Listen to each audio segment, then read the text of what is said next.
The DEA says illegal fentanyl typically starts off as powder form in China, and then it's sent over to Mexico, where it's usually pressed into pills and then smuggled into the United States. It is killing all sorts of people, including kids.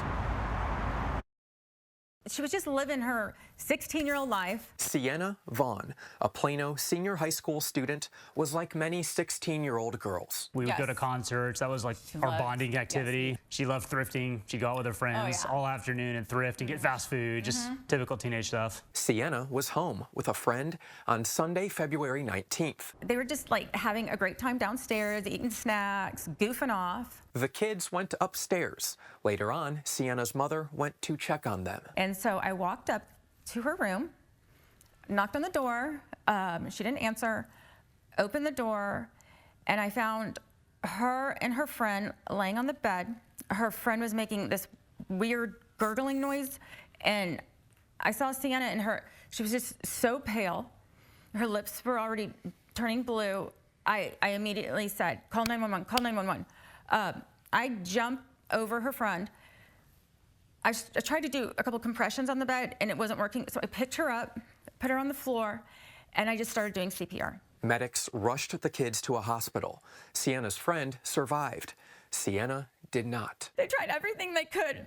The teen's official cause of death, fentanyl poisoning. It's not for lack of parenting. It's just lack of knowledge.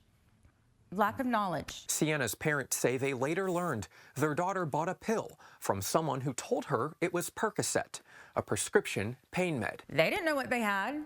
They didn't know it was fentanyl. In 2022, the Drug Enforcement Administration says it seized more than 11 million deadly doses of fentanyl, and they're being sold on school campuses. This year, 3 people were arrested for using students to sell deadly drugs on the campuses of R.L. Turner High School and 2 middle schools, all a part of Carrollton Farmers Branch ISD.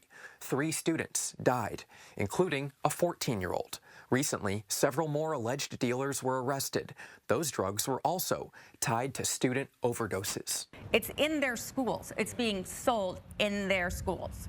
We think that there's a lot of information that's being collected by the police and the hospitals and maybe even doctors, school people, that is not really getting rolled out to the community fast enough. Sienna's parents say her death still does not seem real. We were involved. We were here. They want parents to talk to their kids and kids to talk to their parents. It can happen to you. It can happen in your house with you downstairs just doing what you're doing. It's painful for them to share Sienna's story, but they believe it's important to not hide from conversations about fentanyl. She was a good kid. She was caring. She was beautiful. She had a bright future. Plano ISD is hosting a fentanyl panel discussion on Tuesday, March 21st. That is at 6 p.m. at the Plano ISD Administration Building. Also want to point out that tonight the superintendent sent out a letter to parents addressing this ongoing fentanyl issue. Plano Police Department is hosting a fentanyl drug forum on Thursday, March 30th. That is at 6:30 p.m. at the Plano Event Center. Now, we have posted a whole lot more information on fentanyl and how some organizations are trying to combat it over on our website, that is fox4news.com. For now, Steve, I will send it back to you. All right, this is David Centendry in Dallas tonight. David, thanks.